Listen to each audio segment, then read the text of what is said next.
Hello and welcome back to my channel. This video will be going up on International Women's Day, a holiday, and I'm going to call it a holiday, that is very near and dear to my heart because it is just a celebration of women supporting each other and all this amazing work that we're all putting into every day, into our own lives personally, into women's movements as a whole, into the world in general. So I thought for my own part I would talk about internalized misogyny. Now, misogyny shouldn't be a word that you're unfamiliar with. It's basically just like a prejudice against women.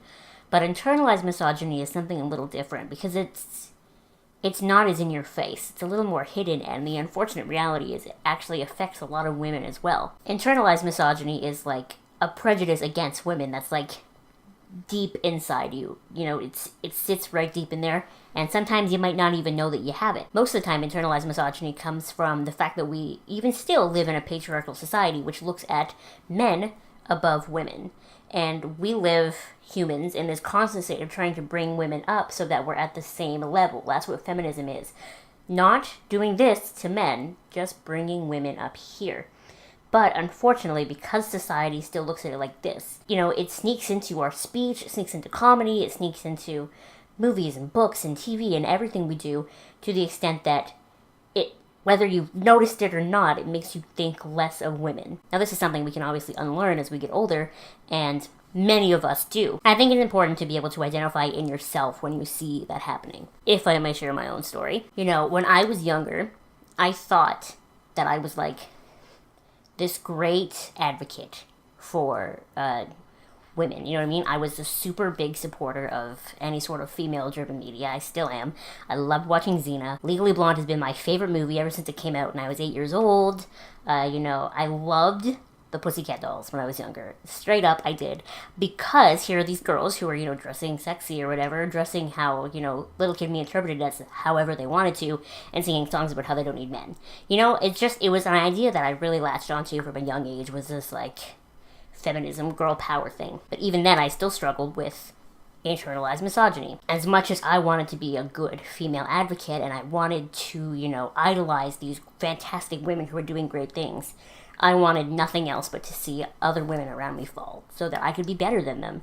It was always a competition. And I know that that stems from this sort of image that when you see, like, I've used this example before, but you see like a CEO board, you know, it's 12 people, 11 dudes, 1 girl. There's like a token female spot. And then as a person in a wheelchair, I realized it would be that much harder to get that spot. So I created this like really gross competitiveness in me, whereas I would like talk the talk, but, you know, couldn't walk the walk because I thought I had to be better than all these other girls to succeed, which is really unfortunate when I think about it, because if things had been different and I was in school now, you know, there were a lot of girls in my class that I really could have been better friends with. Girls that were really smart, but I didn't want to be friends with them because they were smarter than me, you know? Girls that were really musically talented, but I didn't want to be friends with them because they were better than me.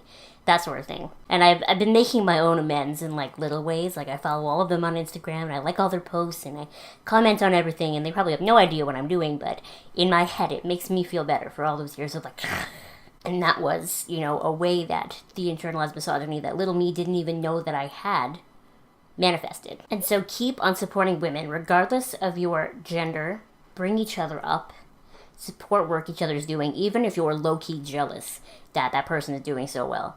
That little green monster that is competitive and wants to do better than everyone else, she'll always probably live in me a little bit, but I'm doing my best to, like, stifle her. I read somewhere once that your initial reaction to something is the reaction that you were conditioned to have, and your secondary reaction is who you genuinely are. So are you acting on that, or are you changing it? And I need to believe that. I need to hold on to that, because that green monster, she might always be there first, but what am I doing about it? Am I giving in to her, or am I telling her to go away? Happy International Women's Day to you, my dear, dear friend. Thank you so much for watching. Give this video a thumbs up and subscribe if you have not subscribed already, and I will see you next time. Bye!